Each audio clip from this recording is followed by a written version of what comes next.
Welcome one and all to a Trainlover16 video!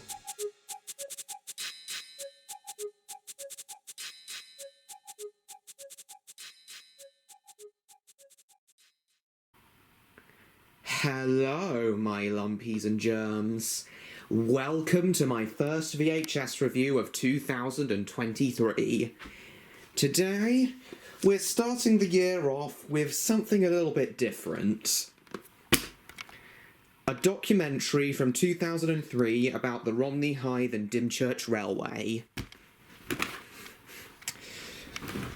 Now, if you're familiar with me and my channel, you'll know that I've been to the Romney, Hythe and Dymchurch Railway a lot of times. And I've even done quite a few, more than several live streams from it actually, which I know many of you have been to. So if you couldn't tell, I absolutely love this railway.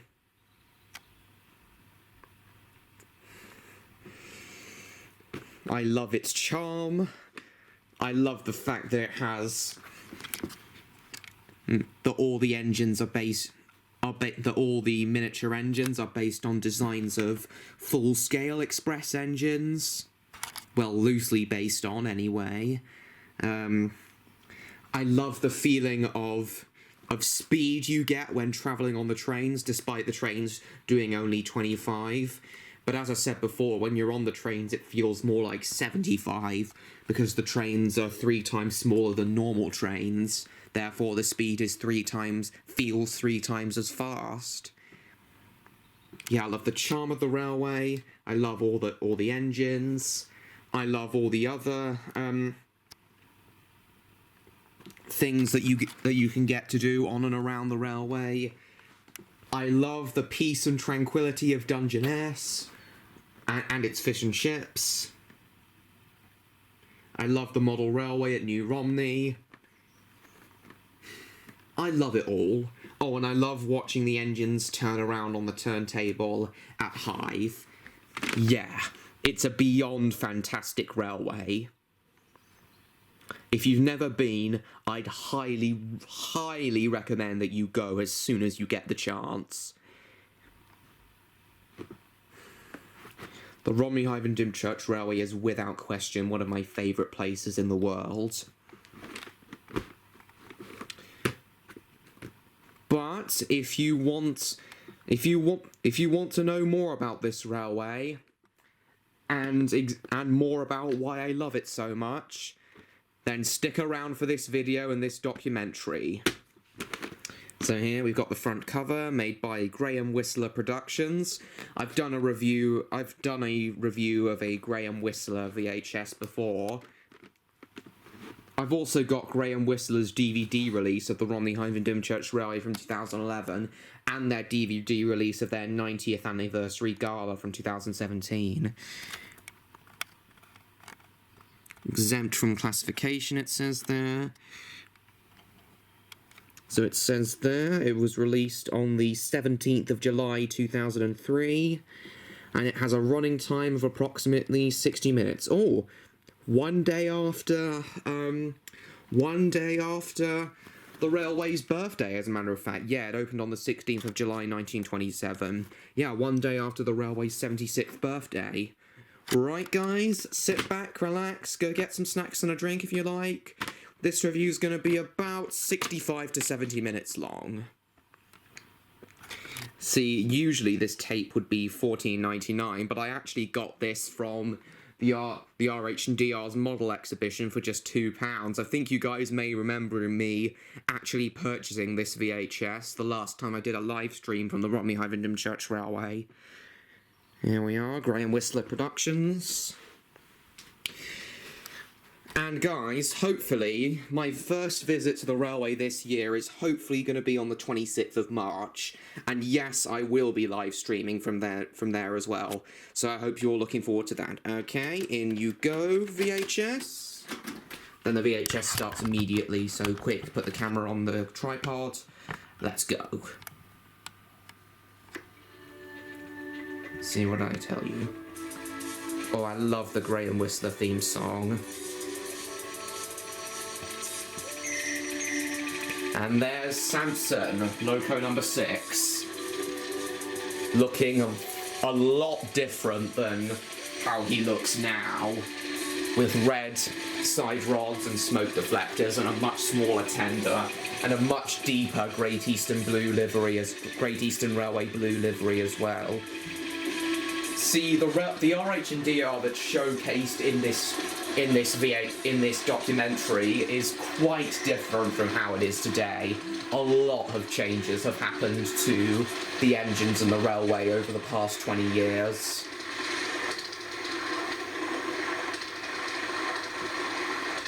There's number 7, Typhoon. Oh my god, I love Green Goddess's whistle. Yeah, I love the sound of all the whistles.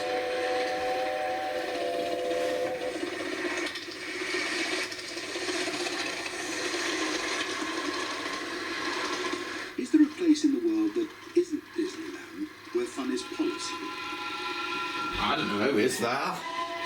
In fact, I don't even know what that means. Yes, there is. Okay, if you say so. Oh, that's fantastic. To be honest, I'm pretty bummed that after Samson's 2018 overhaul, they got rid of Samson's smoke deflectors. I love them. I feel they really suited Samson. What a refreshing idea. Yeah, railway built just for fun and not for commuters. It is a very refreshing idea. Also, guys, if you hear me typing in the background, it's because I'm working on the script for Redcliff Railway Tales Season 3, Episode 1. The script for it is very nearly finished. The first 8 miles from Hythe to New Romney were opened to the public in 1927, with intermediate stations at Dymchurch and St Mary's Bay, along with some scattered halts. The line was almost level across the marsh, with numerous bridges over the network of drainage channels, and it was kept as guys, I can see on my camera that there's only 30 minutes of data, so halfway through this review I'm going to have to cut the camera, free up some space, and then start again. I don't know where my other memory card is. One with a scale and breadth to allow trains to operate at Scale Express train speeds. Yeah. Howie was also rich and shared the vision. Zabrowski and Captain Howie. Who wasn't rich at all, was however a man who knew how to bring the vision to reality. He designed and built impressive miniature locomotives that could do the things the great men wanted. Nice. Left with a locomotive on order after Zabrowski's death at Monza in 1924. Very tragic. Howie, now having come into his inheritance, searched for and found a site for his railway. So tragic that Zabrowski never got to see his railway. Yeah, the first, Green Goddess, Northern Chief, Southern Maid, Typhoon and Hurricane are all based on LNER A1/A3 Pacifics Not at all of Sir Nigel Gresley. Opened a further 5.5 miles through to Dungeness in 1928. It was all double track, and the whole line became something of a national institution. The railway was damaged during the Second War, whilst doing its bit. Yes. The result of this was that the section from New Romney to Dungeness was singled. Indeed, though it would be nice if it was brought back up to double track again. The line I think still it's possible. retains its unique character, despite Trackhead's ups and still downs there. in the intervening years. Today it looks prosperous and well cared for, thanks to much effort from staff and volunteers alike. Love Hurricane, favourite engine. That first locomotive from 1925, Such a shame. the Green Goddess, is still at work. Such a shame Hurricane Now the doesn't, engine used in the construction of the line, the doesn't- Bug, has come home again. yeah, such a shame Hurricane's currently out of service for overhaul. Yeah, the Bug was Yesterday's actually, traditions are reflected by the arrival of number 5 Hercules. the Bug was, 75 years on from the day oh it god, opened. what did I want to say? The Bug was actually Number 2 sold. Northern Chief. After the railway opened, the Bug was sold to a Blackpool showman, then onto the Bellevue Park Railway in Belfast, and then eventually when the Bellevue Railway closed, the bug was sent for scrap The inaugural train was hauled by Hercules and stayed there for over 20 years until returning to the RH&DR in 1972 and being restored. The railway that's still going strong after all these years. Though a brand new tender had to be built. Its creators. Oh yeah, and Hercules, while also having a darker maroon livery and a smaller tender, also has a different sounding whistle today. Hercules' whistle today is from a Great Western Railway Hall class. Also, the same year this VHS was released. The station at Hythe is squeezed in between Like- the Royal Military Canal and the main coast road, Like junction A259 with the road to Ashford. just over a month after this VHS was released, Hercules had a very nasty accident at Burmarsh Road, in which the driver was killed. The robust Krupp Pacific number 11 rolls her train of 8 carriages majestically into the terminus. And now Hercules has a much higher capacity tender and a GWR Hall class whistle. Terminus of the 15-inch gauge, and it never fails to impress. Yeah, Black Prince as well. Exactly what Howie had in mind in the 1920s. Indeed. Though it would look much more like a terminus if there was at least one other train on the other platform. It would feel more like a terminus, though. Certainly looks like a Grand Central This terminus. has changed a bit over the years. The little-used Seaward platform and siding have yielded their space for car parking. Yeah. But the signal box and turntable are still there, and of course the overall roof keeps out the wet and keeps in the atmospheric noise and delicious smells of steam engines. The wet keeps out the It's a bit semen. of theatre, we know, but the engine's withdrawal for turning, watering and attention is done in the public eye as passengers stream off the train. And rightfully so. Wouldn't want it any other way. Especially if there was a wall separating to keep it away from the public eye, that would not be good at all. And make the station very dreary. Things to buy, and of course it contributes a steady stream of income to help the railway. Absolutely. Tickets are purchased in pleasant surroundings with ready advice on what to see and do. Think the gift shop the Hythe gift shop has also mildly changed. Hythe is controlled by a 16-lever frame signal box. The frame was designed by Greenlee and built locally. It controls the new Romney end of the station and its approaches. Here the frame is set for number 11's incoming train with signals 1 and 2 cleared. Signal number 1 is put back to danger, followed by signal number 2, thus protecting the train at the platform from the approach of another. The facing point unlocking lever number 9 is pulled. This permits the points number 11 to be released to allow the locomotive to pass. The locking lever number 9 is replaced, locking the points. Finally, shunt signal number 13 is pulled to clear the locomotive to back out. Yeah. Changing the points with an interlocking system. And all signal boxes have interlocking safety systems On this unique piece of apparatus, to make sure that there are no accidents with the switches. to turn. There are no accidents when pulling the switches.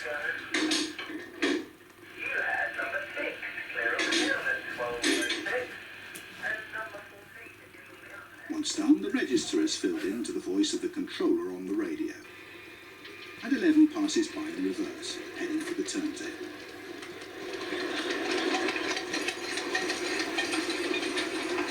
I've only ever been pulled by Black Prince once, and that was over 10 years ago. That was almost 12 years ago, actually. Jesus. But Black Prince has recently returned to service. I might be pulled by Black Prince next time I go to the railway. She'll be facing the other direction. But Dr. Sin has also recently returned to service. Well, Black Prince has hopefully, directly past but Dr. Sin has also recently returned to service. So hopefully, designed Pacifics for the 1925 Munich exhibition. They were built by Krauss. 3 to the same design were needed in 1937. So hopefully, I'll be And it was Krupp with Essen who built them. So hopefully I'll be pulled by Dr. Sin on my next visit to the railway. The last one came later in 1976 and is now part of the Romney fleet. Renamed from Fleißig-Leisten, Busy Lizzie, to Black Prince. The locomotive is 3 feet shorter than their British contemporaries. Yeah, Black Prince didn't arrive on the RH&DR till 1976, long after all the other engines, other steam engines.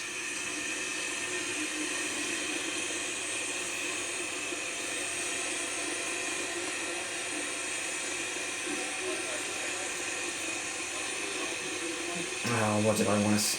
Oh yes, I've seen a picture of the overhauled Dr. Sin in the Marshlander magazine that I get every 3 months because I'm an RH&DR member, and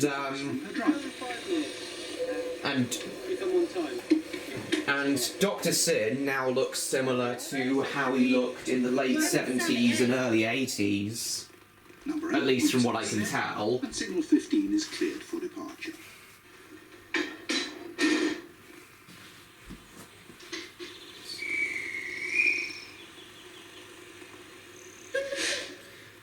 Oh yeah, Black Prince's whistle was similar to Northern Chief's back then, but now Black Prince has a much different sounding whistle, which I prefer after his latest overhaul rather.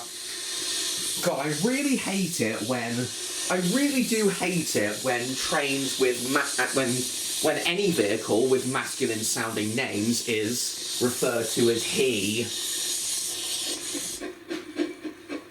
In my eyes, Green Goddess and Southern Maid are both female, and all the other engines are male.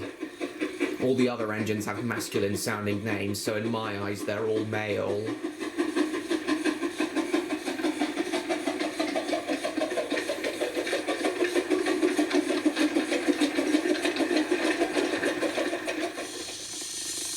Next off the turntable is the incomparable Pacific No. 7 Typhoon. Typhoon was delivered as a 3-cylinder machine in 1927. This configuration, though offering power, did not offer reliability. Yes, it may work in full-size Pacifics, but for some reason it didn't work in the scaled-down ones. Capacity tender. In 1955, smoke deflectors were added, and in 1958, her boiler was superheated. Yes. Is filled with water. Now, if you guys remember, over a year ago, I made a video where I ranked all of the RH&DR's engines from worst to best. But now that list has changed slightly. Some engines are still in the same place they were. There will be no dust or dirt permitted. But I think I now rank Winston Churchill much lower and Typhoon higher. I've decided that Typhoon's green livery actually does suit him, contrary to what I said in my in that video. Typhoon backs onto the train. And Winston, so I now rank Typhoon a lot higher, and Typhoon and Dr. Sin have been ranked up the list, and Winston Churchill's been ranked down because I've been pulled by Winston Churchill so many times now. Now I find Winston Churchill kind of plain compared to the others. The driver. With gentle nudges on the regulator, the train leaves. I think I'd now put Winston Churchill in Typhoon's spot. Typhoon was originally ranked number 6 The drain cocks are open. on my list, but now Typhoon is number 4. I think I'd rank number 4. The engine asserts itself as we negotiate the crossing and start along the main line proper. And also, I think I'd now rank Dr. Sin. Hang on. I think I'd now rank Dr. Sin in 7th. Sorry, no.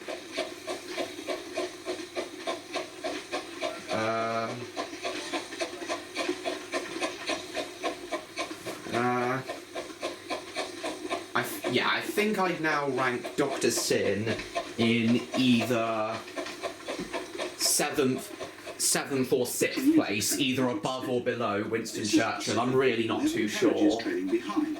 In mainline terms, But all the other places I mentioned remain the same. The line snakes behind the gardens of houses. And I'd have to properly see what Dr. Sid now looks like to form my final opinion. Bridge Road. Whether I like his appearance more than Winston Churchill or not. Typhoon is now at speed, hitting 23 miles an hour as the view opens up. Yeah, 25 is the maximum speed, which feels more like 75. 20. Oh, that's a wonderful sound. Oh god, I knocked my calendar off the wall. Rush towards St Botolph's Road level crossing, announcing our intentions very plainly. With those smoke deflectors, Typhoon and Hurricane look more like scaled down versions of the L&ER Thompson A1/A2s, not so much Gresley A1s. It's a very good place to see Romney trains. Here is Samson with a train for Dungeness. Well, Samson may look different now, but Samson still has the same whistle, which I absolutely adore. Yeah, Samson's still my second favourite, and Hurricane still remains my favourite. To be replaced by Hurricane and Winston Churchill. Oh my god, I love Hurricane's whistle. Oh, Samson and Hurricane's whistles make me wanna jizz.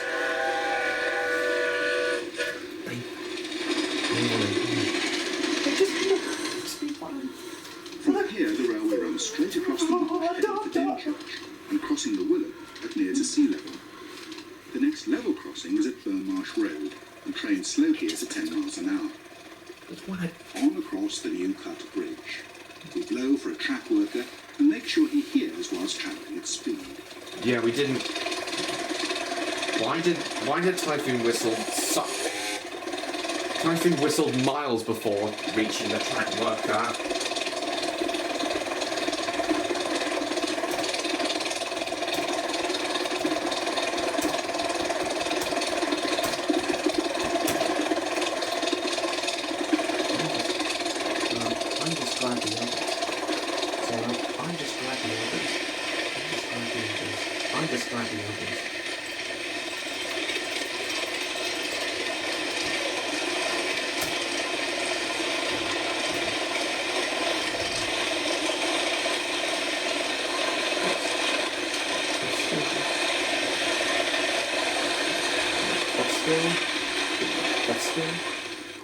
The train runs over the marsh with the downs high behind, and the locomotive drifting. Very nice scene, that. Very nice.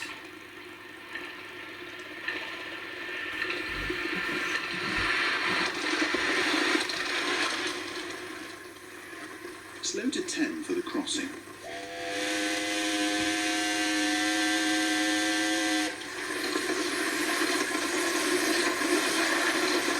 I think some of the level crossings now have a speed limit of 15. Opened up until after it has passed excuse over me. Burmarsh Road. Yeah, this is the same level crossing where Hercules had his accident the same year of this VHS. Oh yeah, and the coaches are also repainted as well. All of the red and cream coloured coaches have now been repainted into either red, blue or green. Exchange passengers. And Gladys looks much different now as well. Gladys, the bar coach, looks much different now as well. Back in 2003, she was blue. And plenty of people on the train. Then in the mid 2010s, she was chocolate and cream, and now I think she's solid brown with red lining. Yeah, since 2019, she's solid brown with red lining.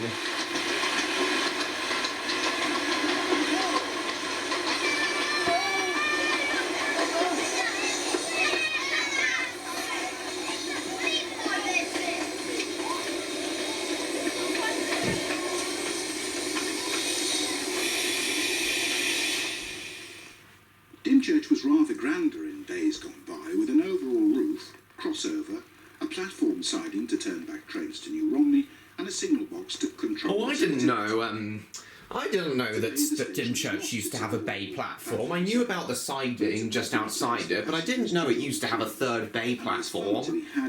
The siding's now been taken up. That siding there's now been taken up. The track for that siding's been taken up now, though, because it was rarely, if ever, used. It simply wasn't used, so there was no point having it. Or at the very least, the points to it have been removed. I think the track's still there, but the points to it have been removed. Oh yeah, you can't really tell, but it looks like Samson's smoke deflectors have been removed on the gala days. I really hate it when the engines with the smoke deflectors when the engines that have smoke deflectors have them removed on gala days. I get that it's to try and make them look as close as they were to how they originally were, but I'm just not a fan of it. It just makes them. It takes away their uniqueness when the engines that have smoke deflectors have them taken away. People milling about all over the place. Yeah. That's Winston Churchill. Oh, Winston Churchill's painted in a much brighter red livery now. I really do honestly prefer how Winston Churchill looked before 2009 when he was taken out of service for an overhaul than how Winston Churchill looks now. After a short pause, I think Winston Churchill may well have remained in fourth place on my ranking video if he still looks the way he looks in this documentary.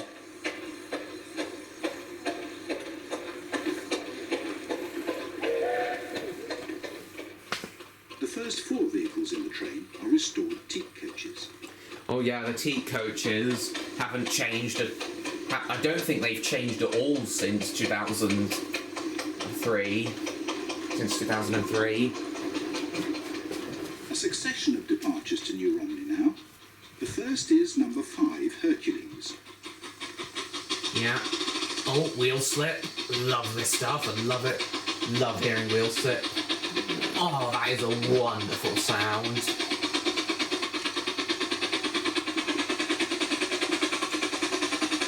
And because Hercules are smaller driving wheels, his chuffing is much faster. Oh yeah, as I said, Hercules had a much deeper whistle back then. Number 6, Samson. Yeah, both Hercules and Samson are 482 mountain class locos, the only 2 in the United Kingdom. America have got tons of mountain class locos though. The reason they're mountains instead of Pacifics is because they were originally designed... Hurricane, all giving a mainline feel to this amazing little railway. Indeed. Mainline in minutes, Sharon. Indeed. So as I was saying, the reason Hercules and Samson have 8 driving wheels instead of 6, like most of the other steam engines, is because they were actually designed for freight traffic rather than passenger traffic. Yeah, crazy, right? Freight trains on a railway of this size? Yeah, it wasn't very financially successful. Though they did run some ballast and fish trains. Oh, yeah, and they even run express trains as well on the RH&DR. As I was saying, even though Hercules and Samson did haul quite a few quite a few ballast and fish trains. The railway crosses a large drainage channel and then negotiates the Warren before reaching New Romney. Even though they did haul quite a few ballast and fish trains, it still wasn't enough. And I think all freight traffic on the RH&DR was fully ended by 1967. But even when it was running, it was still pretty rare and not that profitable.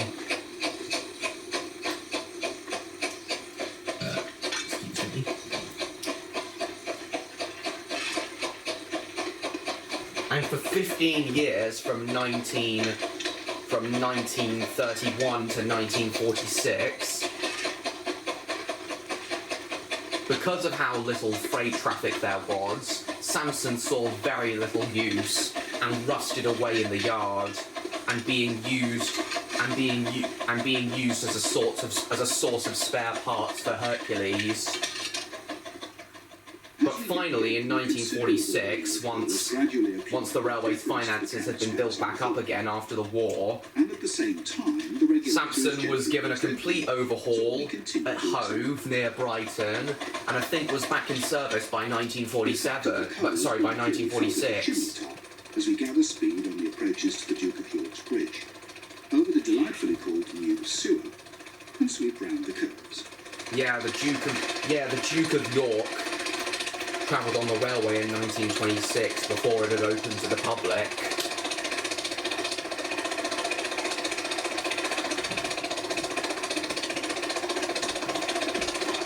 Okay, 10 minutes of data left.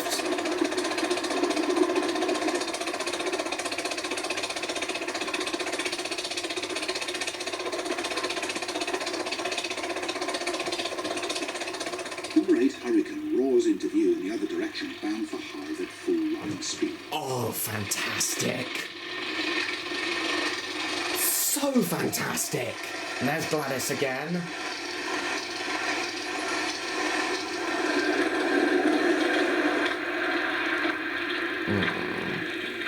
Makes me cringe. She passes the bright yellow field of oil. He passes. Jesus. Spring days. Oh yeah, though it is a pretty rough ride though. Sin rounds the S-curves and pounds past at a scale I really do love how Dr. Sin looked in the 2000s. Dr. Sin. Black and white, no other colour whatsoever. Definitely Dr. Sin style. Though, as I said, Dr. Sin no longer looks exactly like that. Ew, Diesel, disgusting, Captain Howie. 18 coaches in tow. This is an unusual railway. It's like the summer Saturday services of old.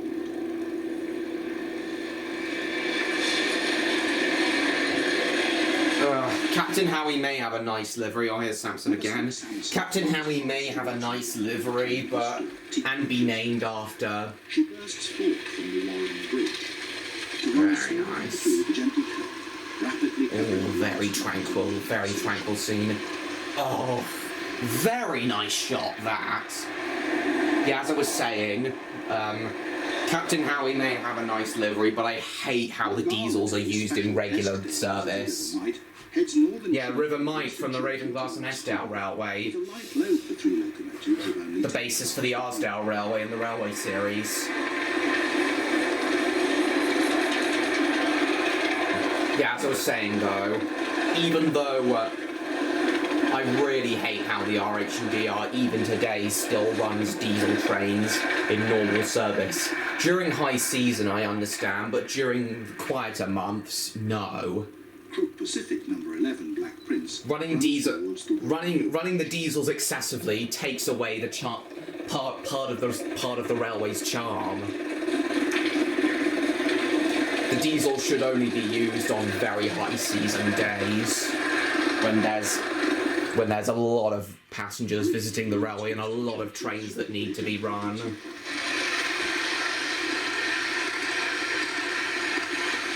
At high season, I believe the railway runs trains every 45 minutes.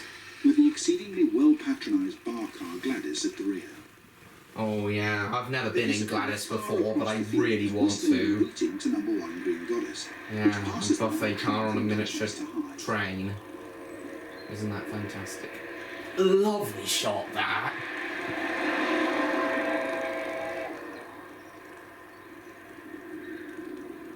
Oh, lovely, lovely stuff.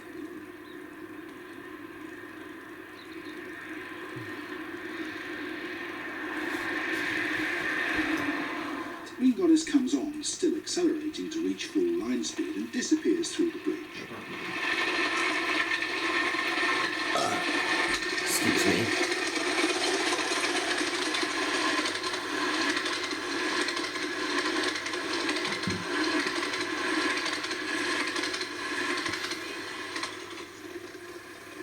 join the footplate of Typhoon to run through towards New Romney. Okay.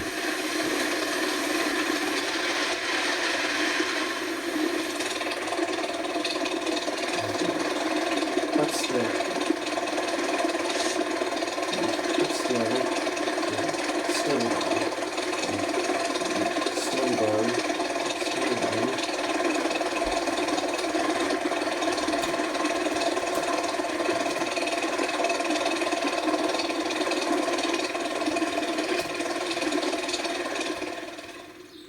Typhoon runs into New Romney station.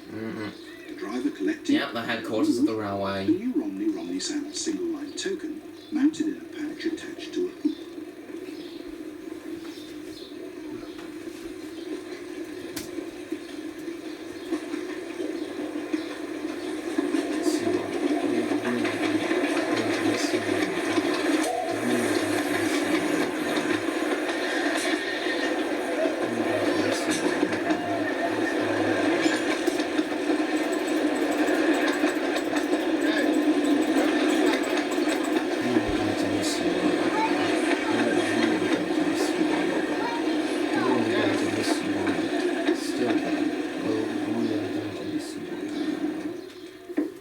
The layout here has evolved continuously over the years. In the Hythe era, the old terminal Yeah, it station looks was still so there, much different. and the turntables up near the engine shed.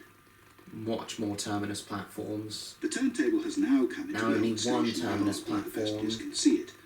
The large locomotive shed And all the old terminus platforms have now been paved over, and the track has been, and the turntable's been moved as well. the station to a centre of excellence for the 15-inch gauge. Yeah, that's how the With an admired station hasn't changed much. Signal box has been repainted, but other than that, it's been repainted into yellow and green. But other than that, nothing's really changed with the station with New Romney.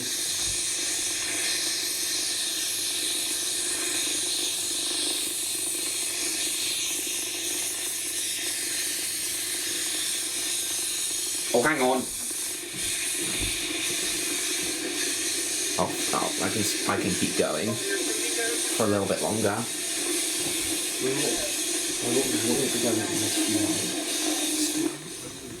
The Yorkshire Engine Company 1931 built Pacific Winston Churchill is just about to go off shed.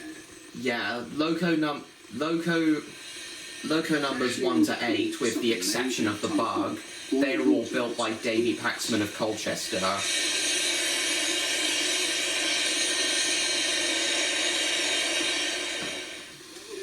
Number 3, Southern Maid, gets a better steaming chimney to draw her fire.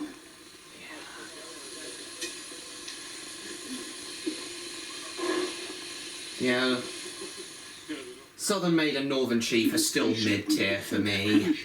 People get ready to leave for the 5.5 mile ride to Dungeness.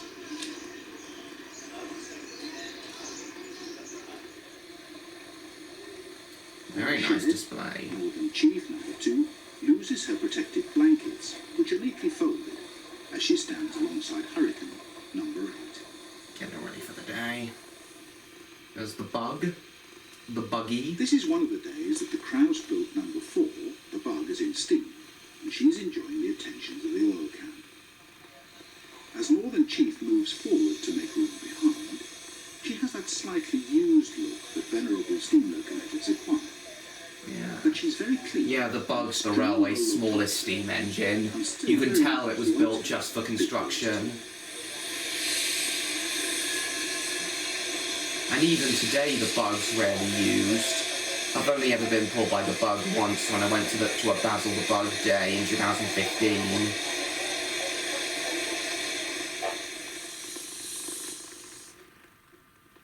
The Bug is doing things on the turntable, and when backing away displays the eccentrics of her Stephenson's valve gear. Doing Hurricane, the things. splendid Caledonian blue. Your mum. The Bug doing your mum. No, I'm sorry. No. I'm sorry, I've just gotten a slightly explicit image in my head. I'm sorry, guys.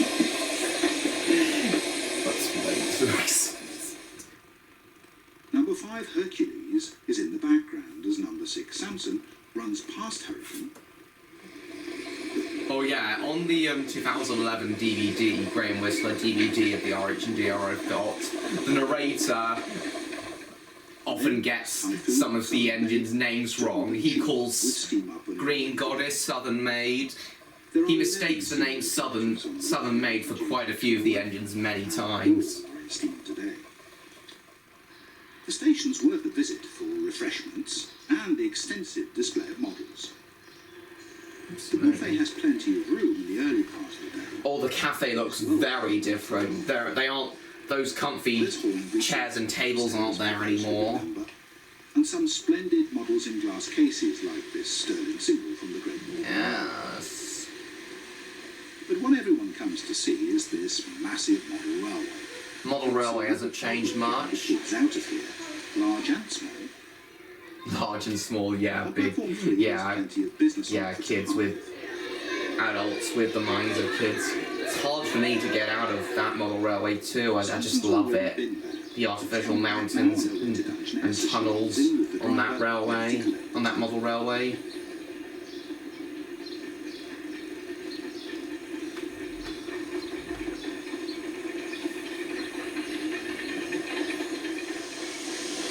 Oh, hang on.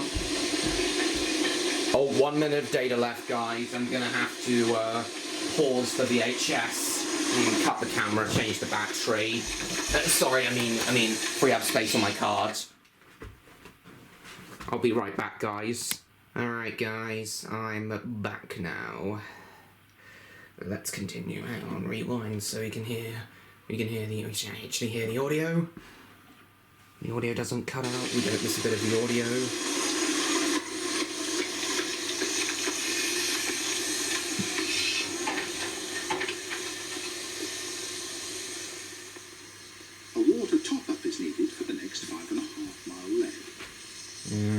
Absolutely. The signal's off, and the driver's waiting. Yeah, that's a bit loud.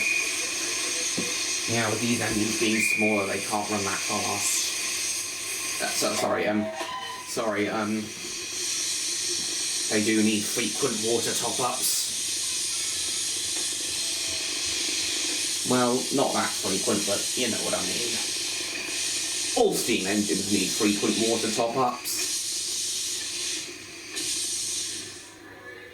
Back on platform 3, the little darlings are on, and everyone else is getting there.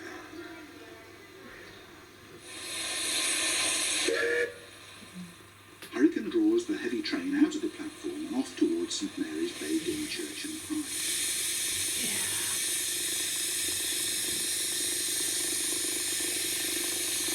Yeah. Love this stuff. Yeah, part of the reason I love Hurricane so much is because he was the very first RH&DR engine I was pulled by back in 2009 when I went and when I was 5 years old. The very first time I ever went.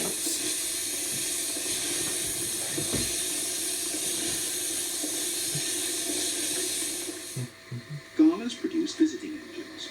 Here is one of the famous Cagney American types built in the USA for commercial use and now restored for pleasure in Britain. Nice. It works very well, though of a different scale than the Romney. The sentiments expressed one can only agree with. Yeah, same gauge, though, they were a lot smaller than the RH&DR engines. Definitely couldn't be able to run at the same speed. Oh, there's Rivermite again. Rivermite is of a similar scale to the RH&DR engines and can run at least almost as fast as them. Well, more likely as fast. To Romney dimensions of approximately 1/3 scale size on quarter scale with track. This echoes Greenlee's philosophy as expressed on both railways in the 19th. Hang on, what? Hang on, I didn't hear that. Hang on, I want to rewind. I didn't quite hear that.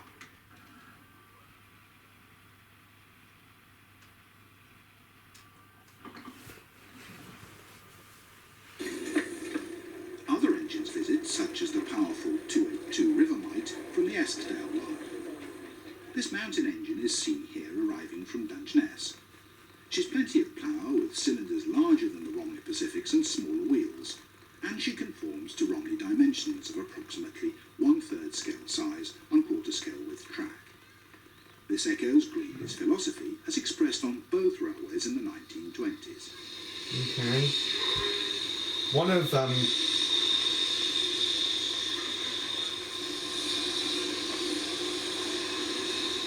Diesel number 12 John Southland, named after a local landowner and benefactor of 1610, burbles past on platform 2 last night. and also a headmaster of one of the Marsh Academy, not school, not far from New Romney Station.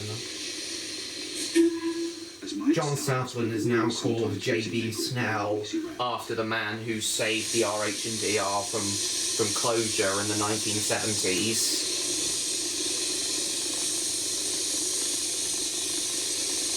Well, he was the managing director of the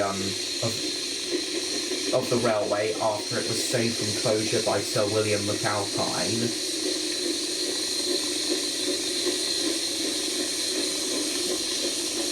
Yeah, Sir William McAlpine was actually the one who saved the railway, not J.B. Snell.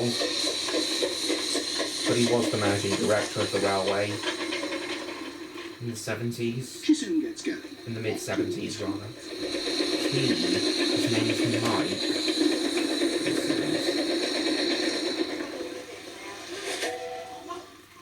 And we shall shortly rejoin the footplate of number 7 Typhoon as she moves off towards Dungeness and on to Single Line.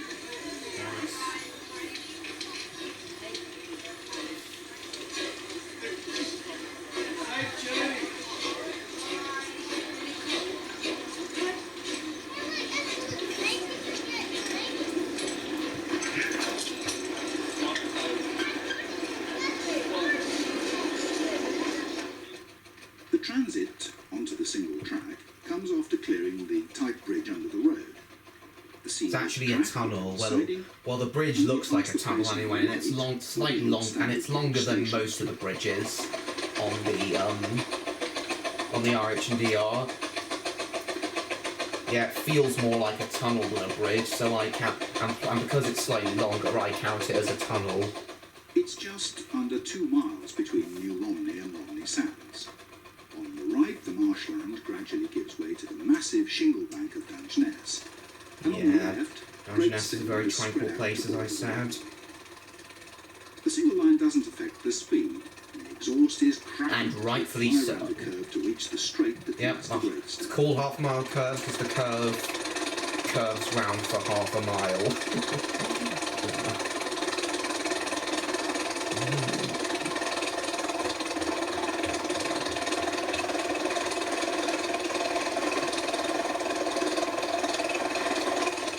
Off the train, looking north from the curve, Davy Paxman 482 number 6 Samson is seen storming along at full speed with 9 cars headed for Dungeness.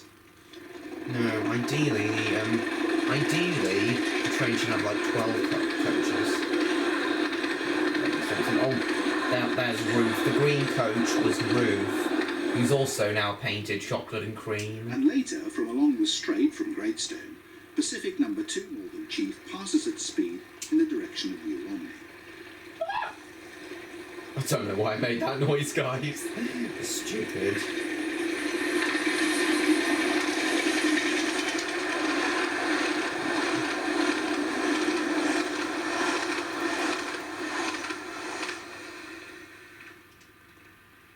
Looking back towards New Romney, the church dominates the view. Rejoining Typhoon, headed towards Dungeness, she brings her train into Romney Sands, for many years known as Madison's Camp, a popular station and a great generator of traffic over the years. Yeah. This is the only crossing point on the 5.5 mile distance from New Romney to Dungeness. Yeah, passing point rather. And there wasn't a passing loop installed here until 1974. It was completely single track from 1947, when the Dungeness section was reopened after the war, to until 1974, 1947, 1974. Just swap the last 2 digits around. Coincidence? Perhaps. We stop for business and to cross a train in the other direction. Number 14 John Southland pulls in with 10 Oh, he got the number one. It's number 12, and disgusting diesel, not suited to the RH&DR in the slightest. Occupation of the single line. I mean, I've got nothing against diesel trains themselves. They're just not at all suited to the RH&DR in the slightest. Typhoon is gently eased away from the station and over the sprung exit points onto the single line. Except...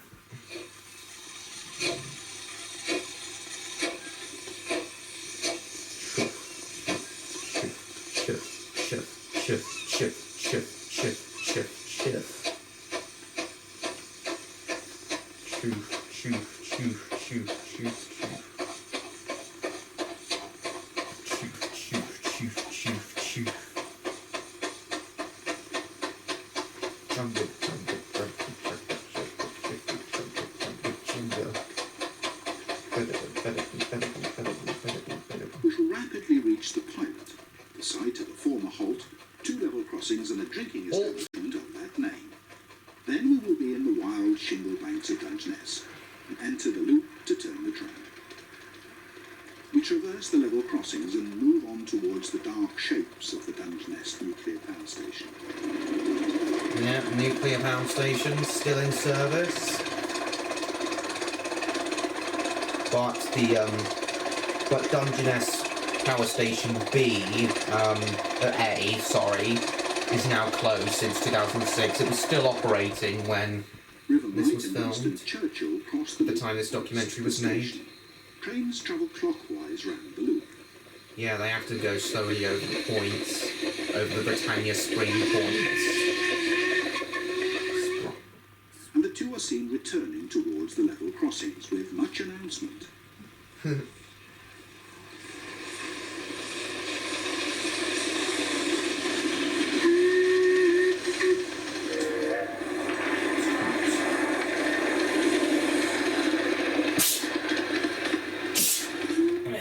Typhoon cruises gently round the loop and in towards the station, where she'll stop for half an hour's rest and refreshment.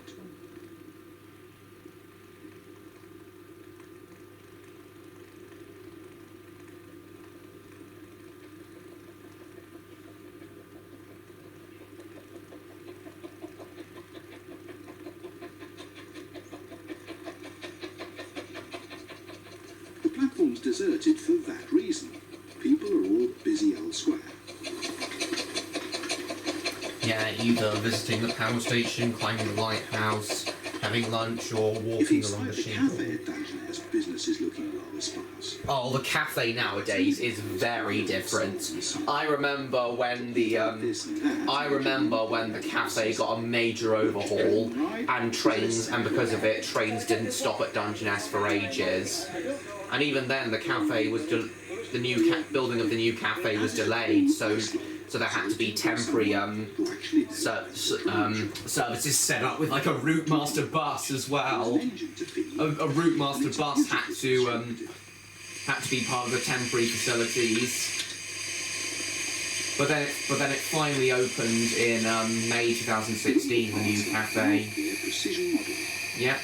The engine's now in full forward gear, and it's time for Walker and McGuire. And a brake test with a superb miniature vacuum brake ejector doing the work.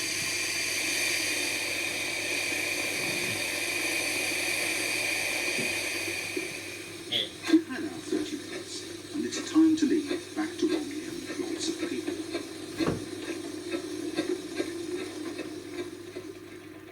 So, Go away. onto the single line again. Next see the train entering New Romney station.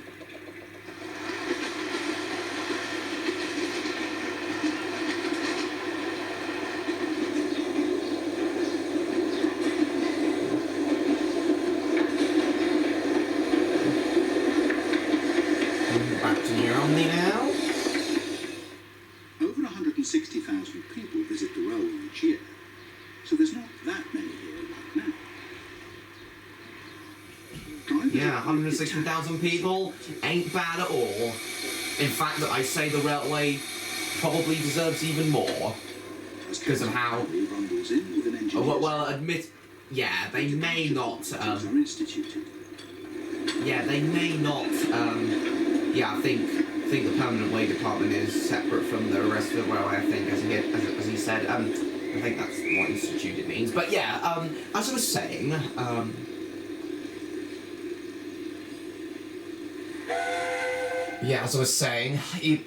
actually that may not be a good idea because the trains would just get even more crowded. But still, a lot more people need to go and see the Romney and Dymchurch Railway. It is a fantastic railway, just so fantastic.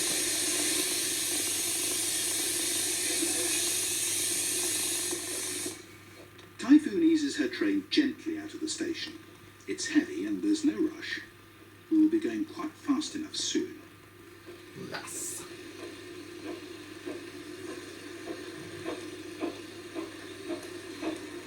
Yeah, Typhoon definitely seems to be the engine that gets the most screen time in this. Other engines, all the other engines do that, as you saw. Gentle driving is the answer to little express locomotives. I think, 7 reaching their centenary.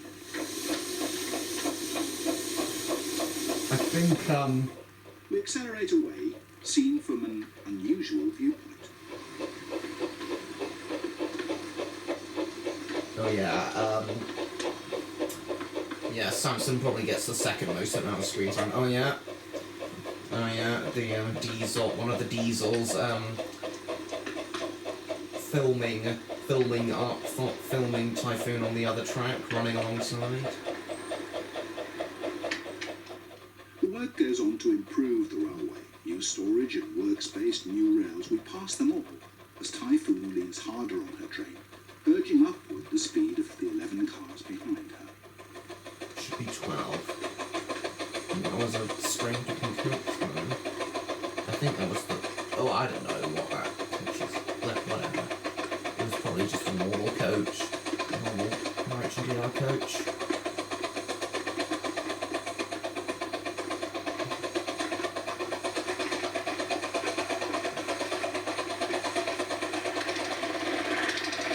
Speed now. Speed.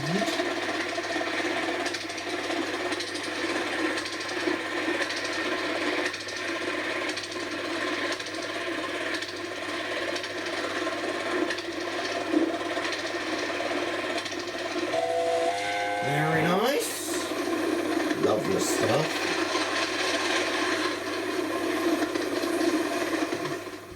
Through the Warren Bridge now and onto the marsh proper, with the speed rising high and the engine purring like a kitten. This is what Zabrowski and Howie wanted us to enjoy. This is the legacy of Henry. Engine's not purring. That makes it sound too power and speed in miniature. That makes it sound not as powerful as it is. Purring like a tiger, I'd say. Yeah, they're much more like tigers, and shutting off and drifting. Even cheetahs can go faster than the RH&DR trains. It's skilled driving. Though a scale cheetah still wouldn't be able to run as fast as RH&DR. Oh yeah, nowadays, because of how few people use St Mary's Bay Station, nowadays St Mary's Bay is a request stop. You have to tell the driver or guard on the train if you want to get off at St Mary's Bay. Oh yeah, and the platform's also been slightly downgraded. The far end of the platform, of each platform's also been slightly downgraded as well. Racing over the marsh on double track to Hythe. Right now, as we leave, Typhoon's thoroughly warmed through. Everything's as it should be. She's fresh from overhaul and nicely running. So let's have some real action. You won't easily see the like of this again. Oh yeah, but yeah, Typhoon was undergoing an overhaul in 2000. Yeah, Typhoon was undergoing an overhaul in 2002. Typhoon came back in 2003.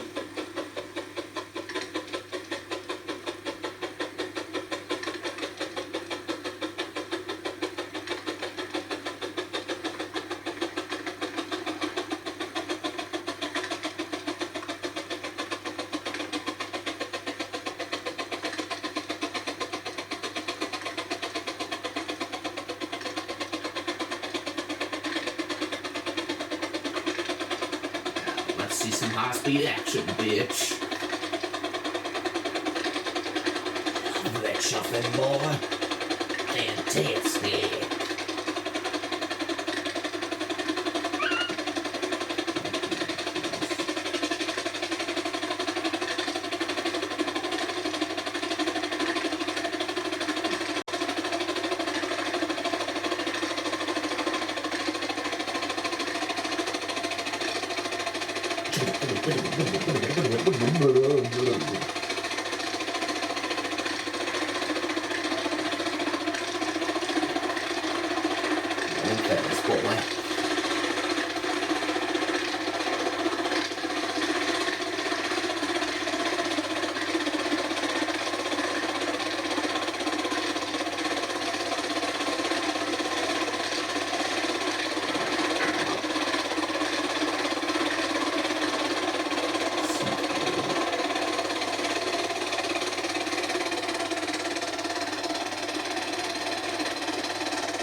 Hythe passes Hurricane at a combined speed of 50 miles an hour.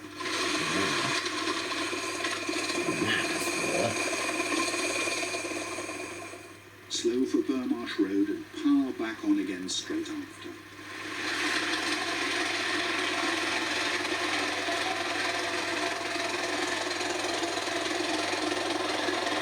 We're flying across the Wirral on the fastest and best 15-inch gauge railway in the world. And it's been doing it for 75 years. Absolutely. Faster than best indeed.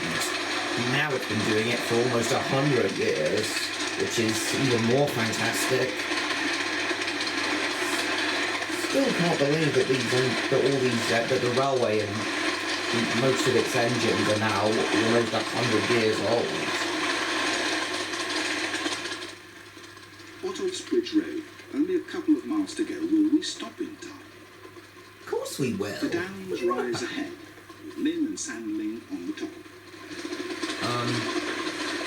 Oh my goodness, in just 2 years' time, Green Goddess and Northern Chief will be 100 years old. Green Goddess and Northern Chief will be 100 years old in 2 years' time. We Bloody dash hell. into the Green Tunnel along the Royal Military. And this February, Flying Scotsman will be 100 as well. On the 24th of February, guys, if you don't know, I'm doing a Flying Scotsman themed live stream to celebrate its 100th birthday.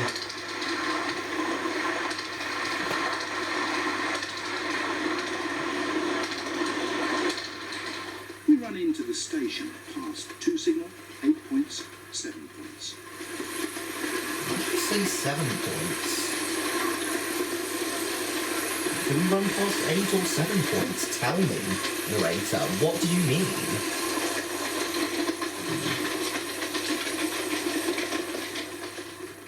And make a stately arrival into a proper station, like a miniature express from Newcastle or Edinburgh.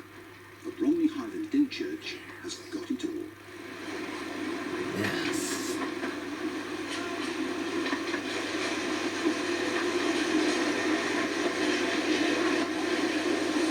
Yeah, imagine if it was a proper minute.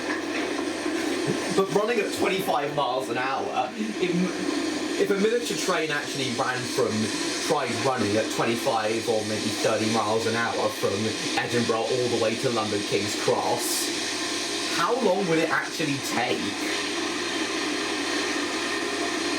Usually steam excursions take about 8 hours to travel from Edinburgh to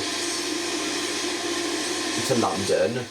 It's astonishing just how many people can erupt from the confines of a Romney train. Yes. Just moments after there was an empty platform. One arrival makes it a throng. Yeah, but oh my god, and as steam excursions in this country usually travel at 75 miles an hour, it would take 24 hours. Are they happy? Judge for yourself. Of course they are. This is a lovely railway. Why wouldn't they be happy after their trip? Typhoon drops gently back, ready for renewal. No rest for little express locomotives. She has to work back to Dungeness and do her daily 73 miles. What a railway. But then, now you know this too. This is one of the great railway wonders of the world. Yeah, 4 times a day. Romney, Hythe and Dymchurch Road. Absolutely is a wonder of the world.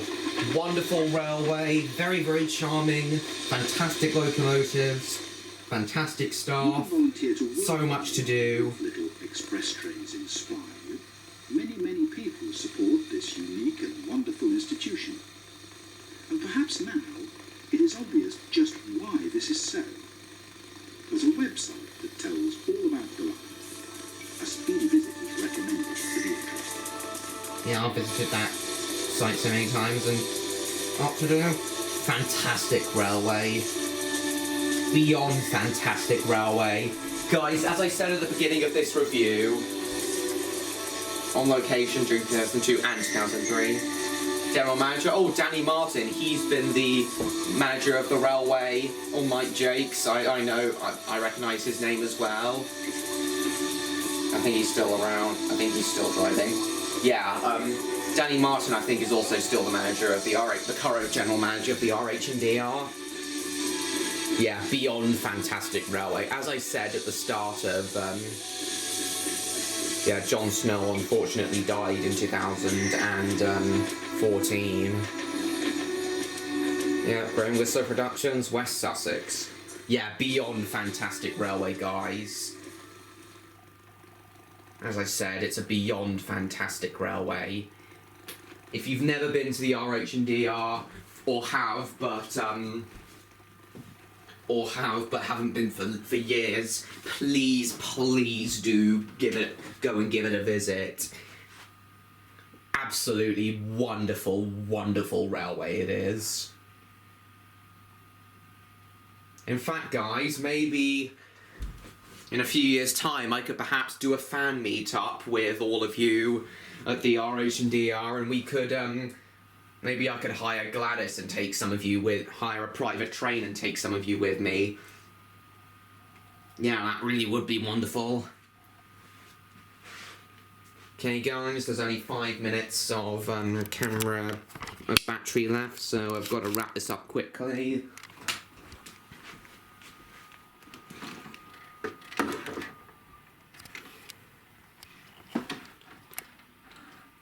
Right, rewinding now.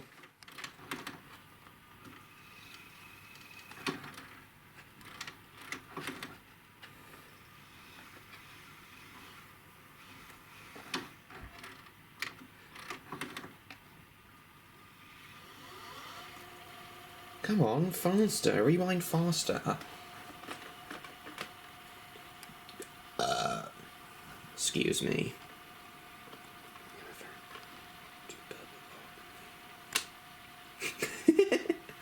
So bad.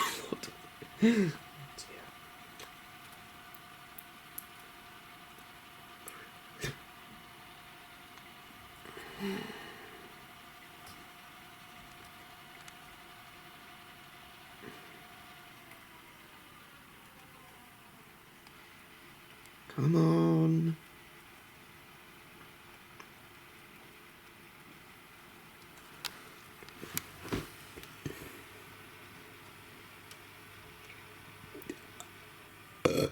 Excuse me.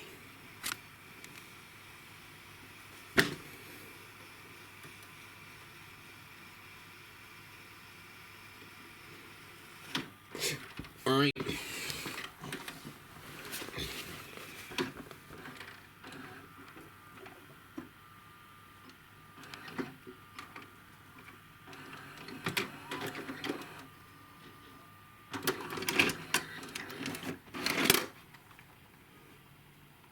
Okay, rewind it a little bit more, just so we can get rid of the tape.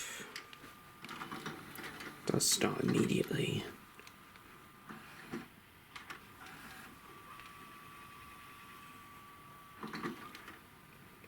Okay, that should be fine. Come on out. There we are. Can't really see if it's rewound enough. I think that'll be fine. Actually, I kind of can, but that's fine either way. Close this up. And that concludes this VHS review. Is it worth buying? I think so. It's a very interesting documentary. Tells you everything you need to know about the railway.